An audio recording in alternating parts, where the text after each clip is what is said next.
नमस्कार, मी वृषाली पाटील बातमीपत्रात आपलं स्वागत करते। या बातमीपत्राच्या सुरुवातीलाच पाहूया टॉप 9 राजकीय बातम्या। माझा 2 वेळा पराभव झालेला असला तरी मला आणि प्रणितीला भाजपची ऑफर आहे। काँग्रेसचे ज्येष्ठ नेते सुशीलकुमार शिंदे यांचं मोठं वक्तव्य। पण काँग्रेसचा आमच्या रक्तात, काँग्रेस सोडून कुठेच जाणार नाही, सुशीलकुमार यांच्याकडून स्पष्ट।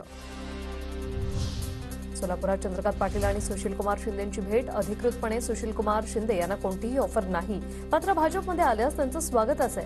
भेटीनंतर चंद्रकांत पाटलांची प्रतिक्रिया। नितीन गडकरींनी मला ऑफर दिलेली नाही, ज्यांनी ऑफर दिली त्यांचं नाव सांगू शकत नाही, तर प्रणिती शिंदे स्वतंत्र व्यक्तिमत्व, तिच्या मनातील मला माहित नाही, सुशीलकुमार शिंदे यांचं स्पष्टीकरण। सुशीलकुमार शिंदे आणि प्रणिती शिंदेंना कोणतीही ऑफर दिली नाही, भाजपचे प्रदेशाध्यक्ष बावनकुळे यांनी दावा फेटाळला। जुनी काँग्रेस आता राहिली नसून राहुल गांधींच्या नेतृत्वाखाली काँग्रेसची अधोगती, तरुण पिढी मोदींच्या नेतृत्वाने भारावलेली, सुशीलकुमार आणि प्रणिती शिंदेंच्या भाजप प्रवेशावर दरेकरांची प्रतिक्रिया। महाराष्ट्रात भाजप अस्वस्थ, त्यांना पराभव समोर दिसतोय, पृथ्वीराज चव्हाण यांचा काँग्रेसवर हल्लाबोल। भाजपला पराभव समोर दिसत असल्यानेच सुशीलकुमार शिंदेंना ऑफर दिल्याचा चव्हाण यांचा दावा, तर सुशीलकुमार शिंदे काँग्रेसमध्येच राहतील, यशोमती ठाकूर यांचं ठाम वक्तव्य।